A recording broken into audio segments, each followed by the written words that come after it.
창세기 21장 1절로 4절 말씀 함께 합독합시다. 시작. 여호와께서 말씀하신 대로 사라를 돌보셨고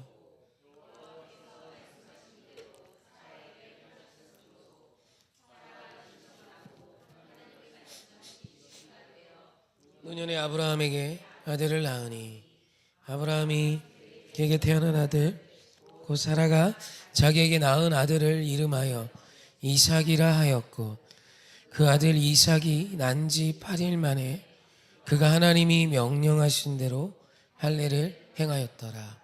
아멘. 아멘. 지난 시간 우리가 믿는 하나님은 전능하신 하나님이시고 전지하신 하나님이시고 무소부재하시고 엘샤다이 충분자 하나님이시고 우리에게 모든 걸 준비하시는 일의 하나님이시고 영원히 함께 하시는 임마누엘의 하나님이시고 우리를 여기까지 도우신 에베네셀의 하나님이시죠. 또 어디나 계시는 또 우리 안에 거하시는 그죠 여호와 샴마 하나님이시고 또 승리의 니시 하나님이시고 우리를 고치시는 라파 하나님이시지요. 하지만 성경이 가장 많이 말하는 하나님은 말씀하신 대로 행하시는 하나님입니다. 그것을 지난 시간 전했어요. 그래서 말씀하신 대로 행하시는 하나님이 우리 하나님이고 성경이 가장 우리에게 말해주고 싶은 하나님의 성품이며 하나님의 능력이며 하나님입니다. 그래서 그 하나님을 믿는 우리는 말씀하신 대로 행하시는 그 하나님 믿는 우리는 말씀하신 대로 명령하신 대로 순종하는 삶으로 살아가는 것이 믿음이겠죠.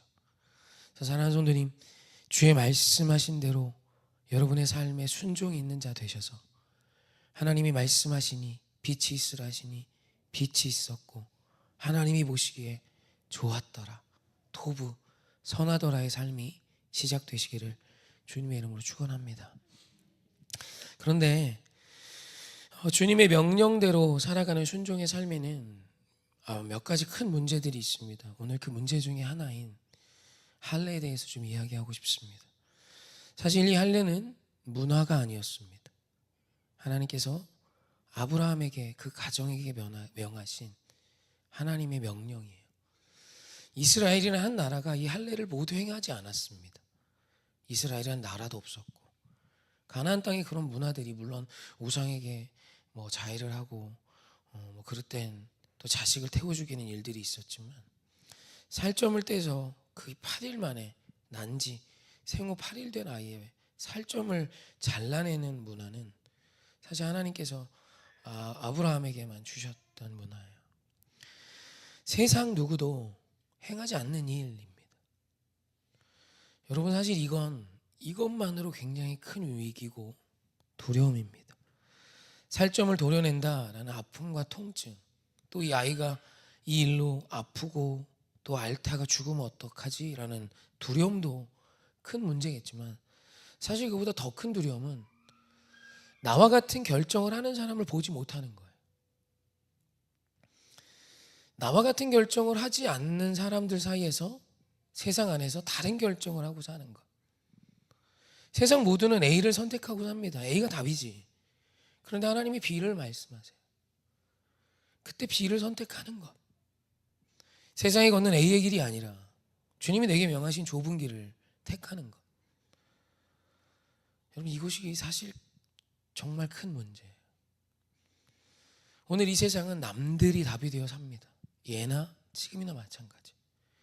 지금은 SNS 여러 가지 소셜 미디어 같은 걸로 자신의 삶을 굉장히 많이 공유하죠. 종종 이야기하지만 라면 끓여 먹고 인증샷 안 올립니다. 몇 년에 한 번씩 맛있는 거 좋은 거 먹고 마시고 가보고 사고 그거 찍어 올려요. 그러면 그 남들이 답이 되어 삽니다. 그래서 남들이 하는 거 안 주시는 하나님 원망하고 남들대로 살지 못해서 분노하고 남들이 가진 거 내가 없다 해서 화내고 남들이 가진 거 갖기 위해 평생을 허비하다 갑니다. 이건 언제나 사단의 전략이었어요. 그냥 캐캐묵은. 근데 그 전략이 수천 년이 지난 지금도 기가 막히게 통합니다. 순종할 때 정말 큰 어려움이 그거예요. 남이 하나 안 하나. 남이 안 하면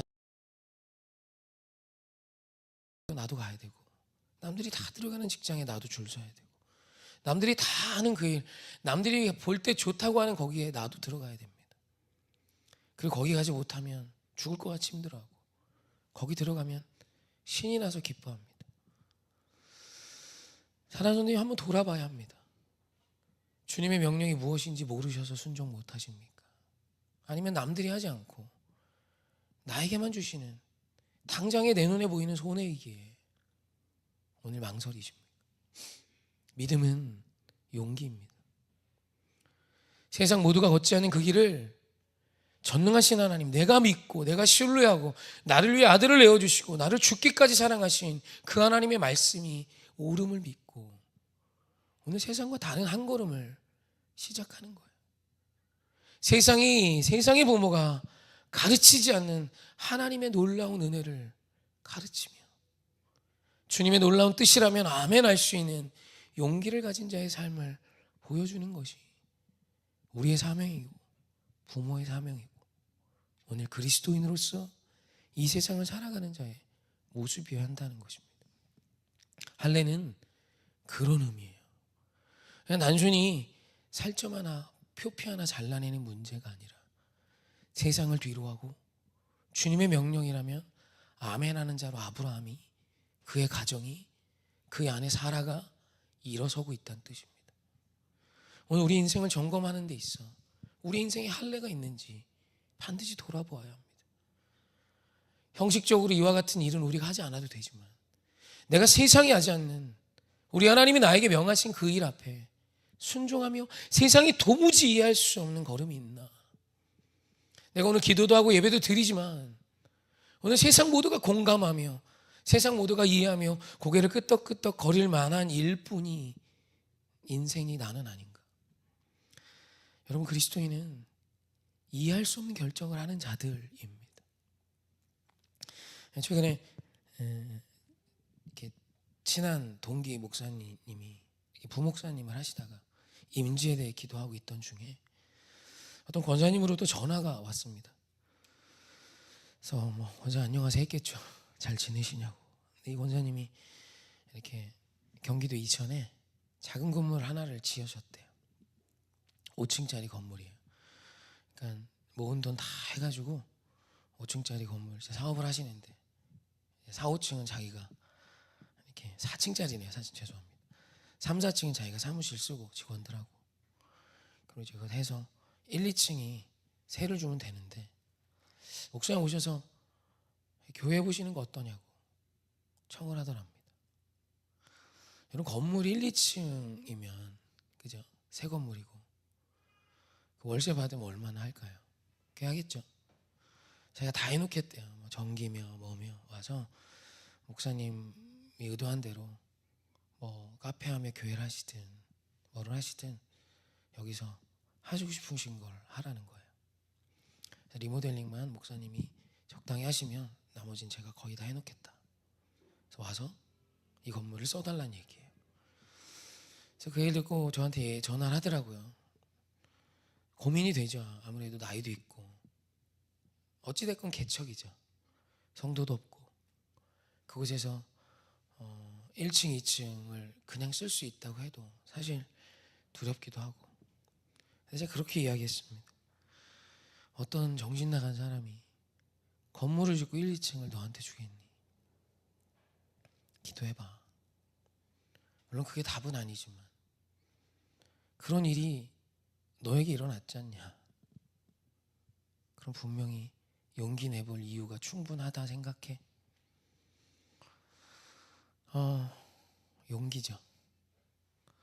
건물 1, 2층 목사님 교회하라고 줬어 라고 세상에 말하면 그 목사님이 꽤 괜찮고 하나님 앞에 순전하셔. 그래서 내 건물에서 이 하나님이 주신 이 건물에서 자기 목회하셨으면 좋겠어 라는 결정을 했다고 세상 앞에 말한다면 세상 누가 잘했다 말할까요? 심지어 교회에서도요. 그러다 둘이 다투면 어떡하려고? 목사님 나가라 할 거야? 이런 얘기 다 해요. 그 사람이 바보이겠습니까? 그 목사님하고 지금 좋다고 5년 뒤에도 좋을까요? 사람 일은 모르는 거예요. 어떤 일이 일어날지 모르고 내일에 무슨 일이 일어날지 몰라요. 그 목사님도 마찬가지죠. 근데 이 한국 땅에 그런 결정을 하는 사람들이 정말 많더라고요. 꽤 많은 자들이 세상과 다른 결정을 하며 오늘을 살아요. 주님의 나라를 세우겠다고 자신의 삶을 다 띄어서 드려요. 자신의 피예요. 자신의 살덩이에요. 그걸 잘라 드려요. 세상 모두 그렇게 하지 않아요. 하지만 하나님이 나에게 자기 아들을 잘라내서 주셨기에 나도 우리 주님의 약속의 말씀 따라 내 삶의 살덩이를 떼어 드리는 거예요. 여러분, 그런 사람이 하나님이라는 것, 주의 나라를 세우는 것 당연하지 않을까요? 전 여러분에게 너무너무 귀한 전부를 드리라는 게 아니에요. 하나님은 오늘 우리의 살점 요만큼을 원하세요. 그것이 아플 거예요. 두려울 거예요. 용기 내야 합니다. 세상은 그 길을 안 가니까. 하지만 그 길을 걸었던 아브라함이기에 이스라엘이 세워졌고, 그 길을 걸었던 그였기에 하나님의 놀라운 일들이 시작되었다는 겁니다. 아무것도 아닌 오병이여 내 도시락 한 끼지만 이걸 예수님 손에 맡기니 기적이 일어나는 것이고, 정결 예식에 쓰는 똥물 같은 손발 닦는 그 물을 하나님 앞에 그 항아리에 물을 떠다 드리니 그렇게 순종하여 떠다 주라 아멘하여 순종하여 떠다 주니 포도주가 되기 시작하고, 하나님의 놀라운 약속 한마디에 아멘하며 나아가니 기적이 시작됐던 거예요. 사랑하는 성도님, 우리의 인생의 할례가 시작되지 않으면 우리는 그저 구경꾼으로 신앙생활하다가 남이 다 해놓고 하나님의 놀라운 상급도 남이 받는 것만 보다 갈 수 있어요. 저는 이걸 사모하는 사람이고 이걸 사모했으면 좋겠어요. 세상에 그 무엇 우리 해봤잖아요. 대한민국에 산다면 세상이 좋다는 거 거의 웬만한 거 다 해봤잖아요. 이젠 그것이 거짓임을 알아야죠. 언제까지 세상 남들 내가 하는 것이 나의 답이 되어 우리가 오늘을 살겠습니까? 용기 내세요. 기도하는 우리가 그런 결정 못하면 기도도 하지 않는 자가 그런 결정을 할 수 있겠습니까? 사랑하는 우리 기도의 용사들, 저는 그렇게 여러분을 여기고 있습니다. 그래서 오전 10시마다 나와 기도하는 분들 생각하면 막 심장이 벌렁벌렁 거려요. 진짜 보여주고 싶어요. 네, 진짜로 쿵쿵쾅쿵쾅 됩니다. 이게 부정맥이 아니라 설렘 같아요. 기도한 사람이 있다. 이제 기도 이후에 아름다운 멋진 결정을, 여러분, 하나님께서요 아브라함에게 계속 막 할례하라고 하지 않으셨어요. 그 한 번의 순종 앞에 하나님은 놀라운 축복을 부어주십니다. 그러니 우리 용기 내어 걷는 믿음의 용사 하십시다. 아멘.